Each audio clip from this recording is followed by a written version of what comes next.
कहानी आयरलैंड के एक दूर दराज इलाके में स्थित एक पुराने पत्थर के घर से शुरू होती है।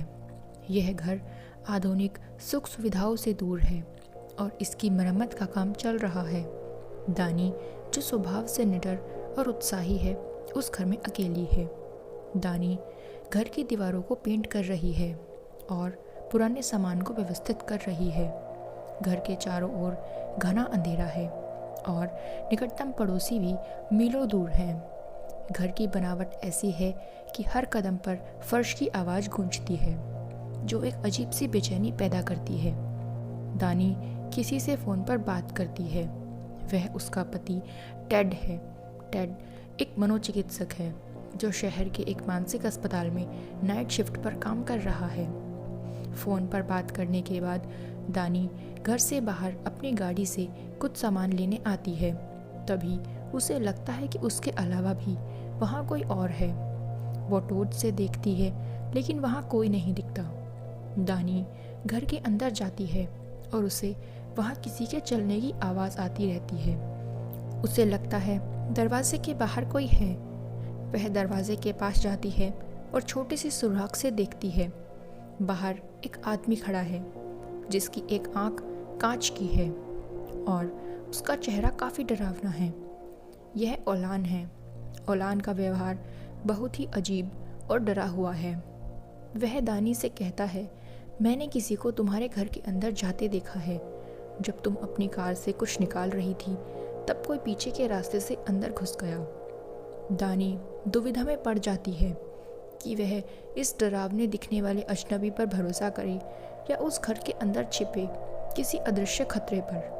ओलान दानी से विनती करता है कि वह दरवाज़ा खोले और बाहर आ जाए, क्योंकि अंदर रहना सुरक्षित नहीं है। लेकिन दानी को डर है कि कहीं ओलान ही वह व्यक्ति तो नहीं जो उसे नुकसान पहुंचाना चाहता है।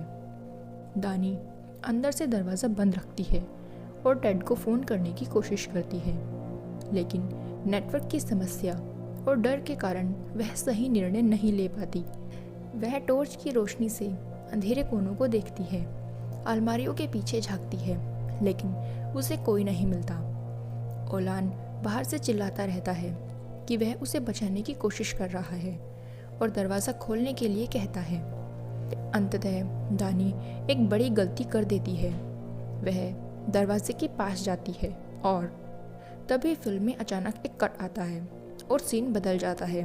हमें यह नहीं दिखाया जाता कि उस पल वास्तव में क्या हुआ, लेकिन माहौल से यह साफ हो जाता है कि दानी के साथ कुछ बहुत भयानक घटित हुआ है। कहानी अब 1 साल आगे बढ़ती है और हम डार्सी को देखते हैं, जो दानी की जुड़वा बहन है। डार्सी पूरी तरह से अंधी होती है, लेकिन उसकी इंद्रियां सामान्य मनुष्यों से कहीं अधिक विकसित हैं। वह एक ऐसी दुकान चलाती है जहां अजीबोगरीब और शापित वस्तुएं बेचती है।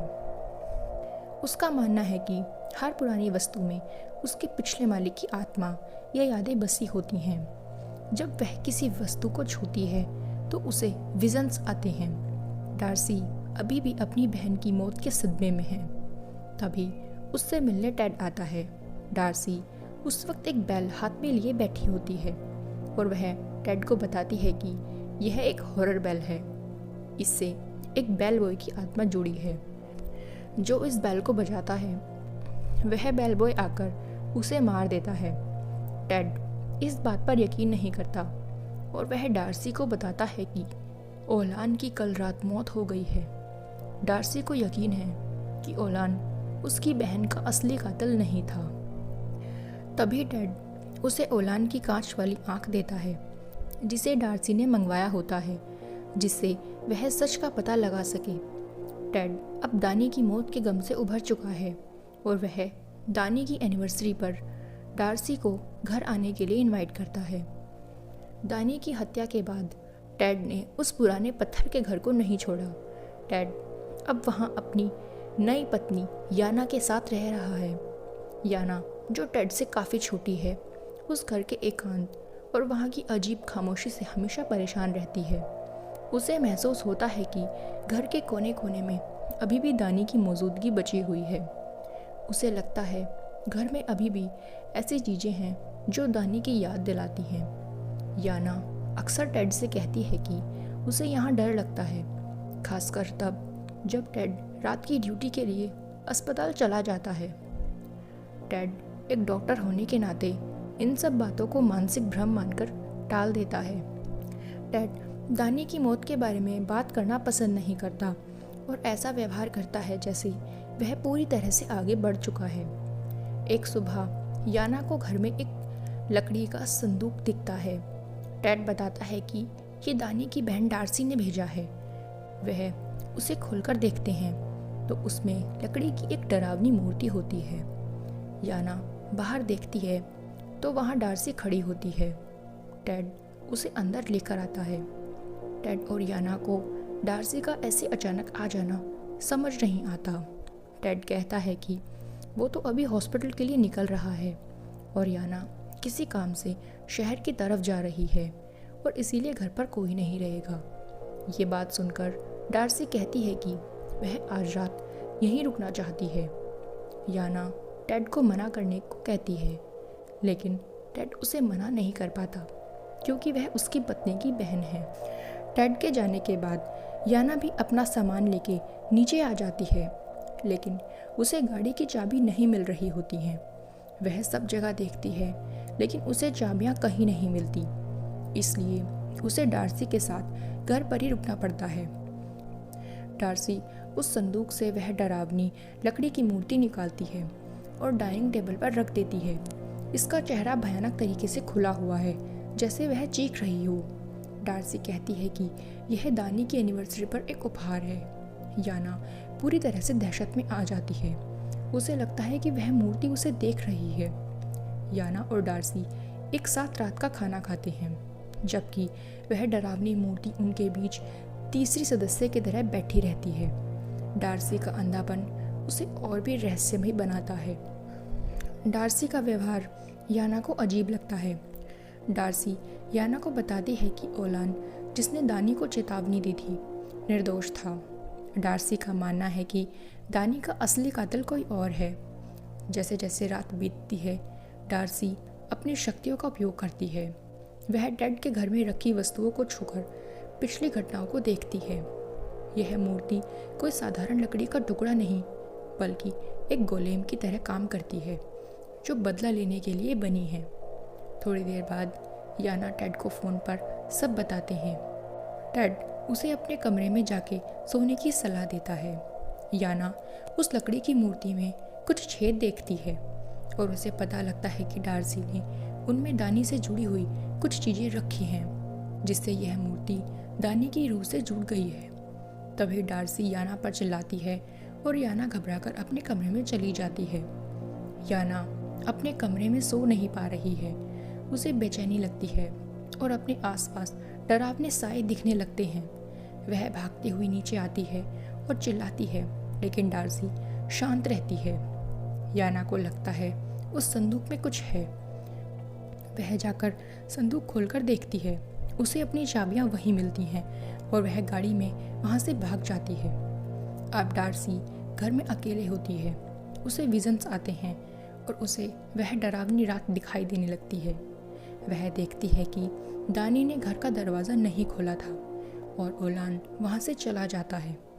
दानी घर में डरी हुई है, एक टेंट में बैठी है और कैमरा चेक कर रही है।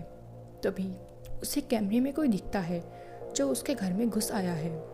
डार्सी को पता चलता है कि ओलान वास्तव में दानी को बचाने आया था। वह देखती है कि टेड ने ही दानी की हत्या की पूरी योजना बनाई थी। टेड ने अस्पताल के एक कर्मचारी को पैसे देकर दानी को मारने के लिए भेजा था, ताकि वह याना के साथ नई जिंदगी शुरू कर सके और घर का मालिकाना हक पा सके। टेड जब घर वापस आता है तो उसे मेन डोर खुला मिलता है। वह अंदर जाता है और याना को पुकारता है, लेकिन कोई जवाब नहीं मिलता। उसे लगता है कि डार्सी और याना के बीच शायद कुछ बहस हुई होगी, लेकिन घर के अंदर की चुप्पी बहुत गहरी और डरावनी है। वह डाइनिंग रूम की ओर बढ़ता है, जहाँ पिछली रात वह लकड़ी का आदमी बैठा था। वह देखता है कि मूर्ति अभी भी वहीं है, लेकिन उसके चेहरे का हाव भाव उसे पहले से कहीं ज़्यादा डरावना और जीवित लगता है। टेड घबराकर ऊपर की ओर भागता है। वह याना को ढूंढते हुए ऊपर जाता है। उसे डर है कि डार्सी ने याना को कुछ सच बता दिया होगा या फिर उस मूर्ति के साथ कुछ ऐसा किया है जिसने याना को डरा दिया। ऊपर उसे फर्श पर डार्सी मिलती है। वो उसके पास जाता है और डार्सी उसे बताती है कि कैसे उसने दानी को मारने का पूरा प्लान बनाया था। टेड घबरा जाता है और कहता है कि उसने दानी को नहीं मारा। वह डर कर वापस हॉस्पिटल जाता है और वहाँ से डार्सी को फ़ोन करता है। जैसे ही डार्सी फ़ोन पिक करने के लिए जाती है, वह तुरंत ही घर में बने एक गड्ढे में गिर जाती है, जिसे टेड जानबूझकर खोल कर गया था, जिससे डार्सी की मौत हो जाए। टेड घर का सारा हाल जानने के लिए इवान, जिसने दानी को मारा था, उसी व्यक्ति को घर भेजता है और इवान घर पहुंचकर उसे बताता है कि डार्सी मरने वाली है। तभी डार्सी अपनी पूरी शक्तियों का इस्तेमाल करके उस लकड़ी के आदमी की मदद से इवान की जान ले लेती है। अंतिम सीन में दिखाया जाता है कि टेड को एक गिफ्ट मिलता है। जब वह गिफ्ट ओपन करके देखता है तो उसमें एक बेल मिलती है, जो वही बेल होती है जिसके बारे में डार्सी ने टेड को बताया था। जैसे ही घंटी बजती है, माहौल अचानक ठंडा और भारी हो जाता है। टेड को अपने पीछे किसी की मौजूदगी का एहसास होता है। वह मुड़कर देखता है तो वहाँ कोई नहीं होता। वह सब जगह देखता है लेकिन उसे कोई नहीं दिखता। थोड़ी देर बाद कैमरा थोड़ी दूर ले जाया जाता है और टेड के पीछे खड़ा होता है वही बेल बॉय। यह कहानी दिखाती है कि सच कभी नहीं छिपता, चाहे उसे दफनाने की कितनी भी कोशिश की जाए।